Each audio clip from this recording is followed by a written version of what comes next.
दोस्तों, दिल्ली के अंदर से एक बहुत दर्दनाक घटना सामने निकल कर आ रही है, जिसमें एक महिला को 14 बार अबॉर्शन करने के लिए फोर्स किया गया और अंततः आकर उसने खुदकुशी कर ली।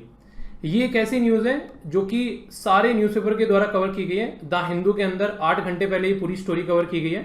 इसी के साथ में इंडियन एक्सप्रेस के द्वारा भी और इसी के साथ में टाइम्स ऑफ इंडिया के द्वारा भी, यानी कि जो सारे लीडिंग न्यूज़पेपर हैं देश के अंदर, वो यहाँ पर इसको कवर कर रहे हैं। और वुमेन रिलेटेड इशू जो भी आप लोगों का पार्ट है सिलेबस का, उसके साथ में आप लोग इसको कनेक्ट करके देख सकते हैं। आप लोगों को यकीन नहीं होगा अगर मैं आप लोगों को कुछ डेटा बताऊं, आप लोग सुनकर हैरान हो जाओगे।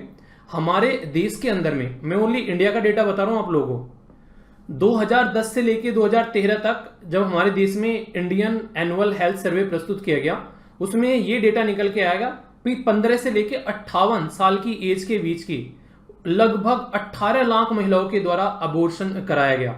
तो इसमें बहुत सारी ऐसी महिलाएं हैं जिनकी डेथ हुई। ठीक है, तो ये एक ऐसा डेटा है, आप लोग इससे समझ सकते हैं जो अनसेफ अबॉर्शन हमारे देश में होता है। ये आप लोग देख सकते हैं यहाँ पर बाकायदा पूरा रिसर्च के थ्रू यहाँ पर ये डेटा लिखा हुआ है कि unsafe abortion and abortion related death 1.8 million in India. तो ये इससे एक अंदाजा लगाइए कि हमारी कंट्री में कंडीशन क्या है। अभी इस केस के ऊपर लेकर चलता हूं जो कि आप लोग सुनकर हैरान होंगे।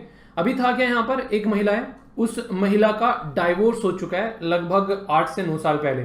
डाइवोर्स होने के बाद में वो किसी दूसरे इंसान के साथ में रिलेशनशिप में जाती है, और जिस इंसान के साथ में रिलेशनशिप में जाती है वो इंसान जो है एक दूसरे के साथ में वो जो है फिजिकल होते हैं, और ये बार बार प्रेग्नेंट हो जाती है। जब भी ये प्रेग्नेंट होती है, वो इंसान जो है इसको बेसिकली बात करता है कि आप लोगों को जो है अबॉर्ट कर देना चाहिए, और इसके चलते ये 14 बार अबॉर्ट कर चुकी होती है। जब लास्ट में आके इसको लगने लगा कि वो इंसान जो है वो शादी नहीं करेगा और एक तरीके से इसका इस्तेमाल कर रहा है, तो इसने खुदकुशी कर ली। तो यहाँ पर जब ये न्यूज़ सामने निकल कर आई तो अपने ही आप में ये एक तरीके से दहला देने वाली न्यूज़ थी कि 14 बार अबॉर्शन। आप लोग समझ रहे हैं, एक बार काउंट करके देखो, एक जो महिला होती है अगर प्रेगनेंसी को कंटेन करती है तो पूरी बॉडी के अंदर चेंजेस होते हैं। एनसीईआरटी में आप लोगों ने पढ़ा होगा, ये बाकायदा एनसीईआरटी में पढ़ाई जाती है सारी चीजें कि किस तरीके से बॉडी के अंदर आप लोगों के चेंज होने स्टार्ट हो जाते हैं। और किसी बच्चे को जन्म देना, एक नई लाइफ को जन्म देना होता है, तो इसके चलते पूरा फॉर्मेशन बॉडी का बिल्कुल अलग तरीका हो जाता है, क्योंकि एक बॉडी के अंदर दो जान एक तरीके से बसती है। उस टाइम पर जब उसको टर्मिनेट किया जाता है तो फिर से बॉडी जो है वो अपने आप को रिकवर करती है और फिर से उस पोजीशन में आती है, और ऐसा लगातार 14 बार। तो ये आप लोग समझ सकते हैं काफी दर्दनाक घटना है। तो इसके चलते जैसे ही ये केस सामने निकल कर आया तो पुलिस के द्वारा यहाँ पर ये कुछ सेक्शन है इंडियन पिनल कोड के जो उस इंसान के ऊपर लगाए गए।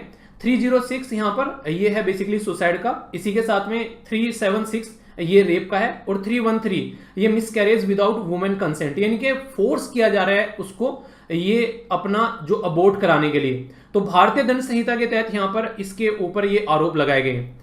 अभी आप लोगों को कुछ और मैं बता दूं इसी केस से रिलेटेड कुछ जो बातें हैं, वो ये है कि ये जो महिला है इसके ऑलरेडी 2 बच्चे हैं जो कि अभी फिलहाल हॉस्टल में पढ़ते हैं, और ये महिला इस इंसान के साथ में रिलेशनशिप में आई और यहाँ पर एक दूसरे के साथ में फिजिकल होना स्टार्ट हो गए।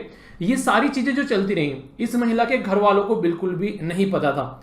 जैसे ही ये सुसाइड करती है तो ये सारी चीजें जो हैं वो फिर सामने निकल कर आती हैं, और इसके बेस पर फिर केस रजिस्टर होता है। तो ये जो सारी बातें सामने आप लोगों के लिखी हुई हैं यहाँ पर स्लाइड के ऊपर में, ये सारी जो अभी उसके ऊपर ये सेक्शन लगाए गए इंडियन पिनल कोड के, ये पुलिस के द्वारा यहाँ पर कंफर्म किया गया कि ये सेक्शन उस इंसान के ऊपर लगा दिए गए हैं।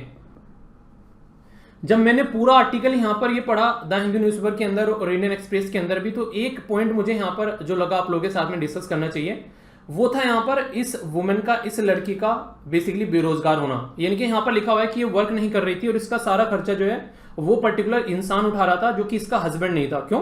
क्योंकि हस्बैंड से 6-7 साल पहले ये डाइवोर्स ले चुकी थी। इन दोनों की आपस में बिल्कुल नहीं बन रही थी, बहुत सारी जो चीजों पर इनके झगड़े हुआ करते थे। तो वही बात है कि ऐसी लाइफ में जाने से अच्छा है कि इंसान जो है उससे डिस्टेंस बना ले।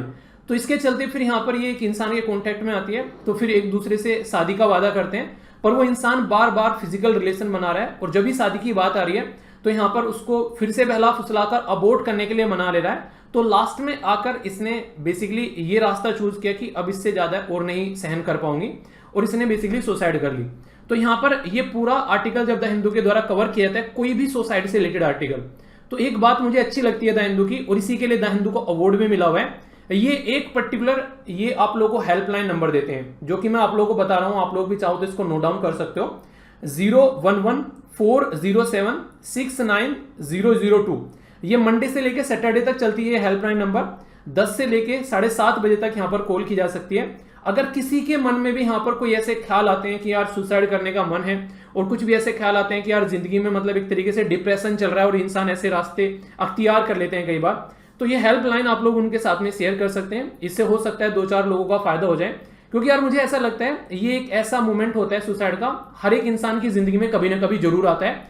और ये इंसान की जिंदगी में तब आता है जब उसको लगता है कि इससे बेहतरीन और हमारे पास में कोई सोल्यूशन नहीं है। ये सबसे आसान और सुरक्षित सोल्यूशन है इस प्रॉब्लम से बाहर निकलने का।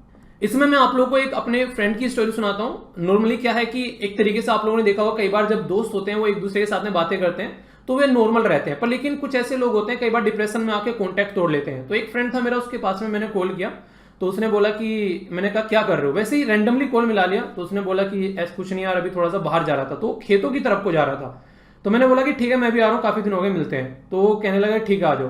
तो मैं उससे मिला, तो मिलने के बाद में बहुत सारी बातें की, बहुत सारी ठीक ठीक बातें की एक दूसरे के साथ में। तो जब काफी सारी बातें हो गई और उसको नॉर्मल लग गया, मुझे पता नहीं था वो क्या करने जा रहा है। तो फिर थोड़ी देर बाद वो रोने लगा और बोलने लगा कि अगर आज नहीं मिलते तो मैं कुछ करने वाला था। तो मतलब एक इंसान के माइंड में ना वो छोटा सा पॉइंट होता है उस टाइम पर, अगर उस टाइम पर कोई उसको समझा दे, रोक ले, तो ये सुसाइड की टेंडेंसी जो है काफी हद तक कम हो जाती है। इसलिए बोलते हैं कि अगर कोई ऐसा इंसान हो जिसको इस तरीके की प्रॉब्लम में जूझ रहा हो, डिप्रेशन में, तो उसको अकेले नहीं छोड़ना चाहिए।